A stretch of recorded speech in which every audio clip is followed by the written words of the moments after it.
Everybody, it's your hospitality friend Glenn on the show floor here at the Hospitality Show. I want to thank my friends over at Actabl. Actabl, they give you the power to profit. Check them out at actabl.com. I got my buddy Nick Horgan over here from Amaze Insights, and I really love all of the content you put out there online. You're really giving people very awesome, helpful information. Now the question is, What will the question be, Glenn? Now, all right, give me an amazing insight. I'll give you an amazing insight. So I'm extremely happy to be here at the Hospitality Show. My insight is I didn't realize you were going to do a pitch for Actabl, but I do love Andrew Arthur. So I'll respect that right there, Glenn, as far as that. And I ran into our mutual friend, David Mullally, and he said he's right on your heels. He's coming for you. So I'm just here for the fight, Glenn. I just want to see, like, number one, you are the number one. We're gonna podcast. He's number two. And you may know the number 2 football team in the nation right now. Do you know who it is? I have no idea. The Indiana Hoosiers. And so my amazing insight here at the Hospitality Show is the Indiana Hoosiers have learned not only to play basketball, they now can play a little bit of football too. This is good. We are learning a lot together already, and That's the goal. this is really good. I know I've learned a lot. All right, how about in hospitality? Oh, see, you weren't specific about it. Yeah, I know. I got to work on my engineering skills. To me, I say it really does all come down to the data. Oh no, we're on the Amaze side. What we focus on is an understanding of really the group space and leads.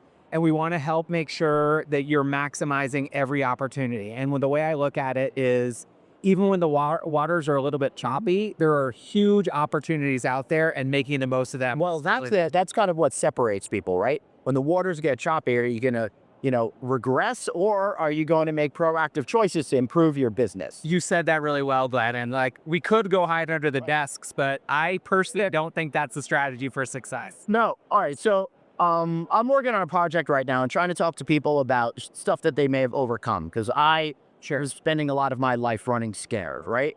Is there anything in your life that you were like really freaked out about that you were just like, screw it, I'm going to take charge and own it? Ooh, that's a really great question. So as far as that, I'd say, you know what?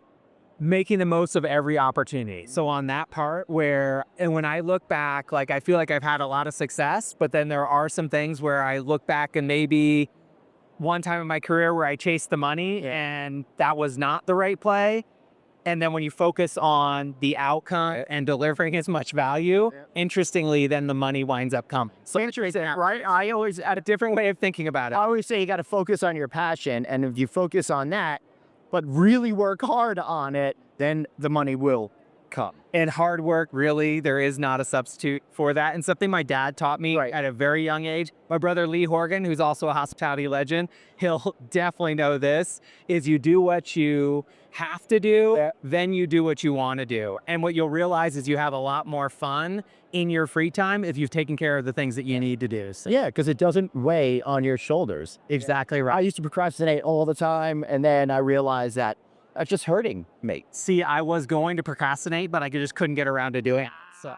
All right. I think that's where we got to end it. Listen, you've done a great job. Now plug yourself. How do we learn more about you? Mick Horgan, very easy to find on LinkedIn, and I'd love if you follow me there. In fact, I think we're only 50 people away from hitting that 10,000 mark. So again, Glenn, I love listening to your podcast, and always great to see you at all the events. Great seeing you. Great seeing you. Like, share, subscribe, follow. McNamara just dropped off chocolates from FLM. So which I said that was one of the things I wanted to hear at the show. So the CIO of Ambridge just did a trade show delivery right in the middle of the podcast. So a huge shout out and thank you to Karen McNamara for that. This is why you need to be at industry conferences. You get to meet people, have chocolate. See you later. Bye.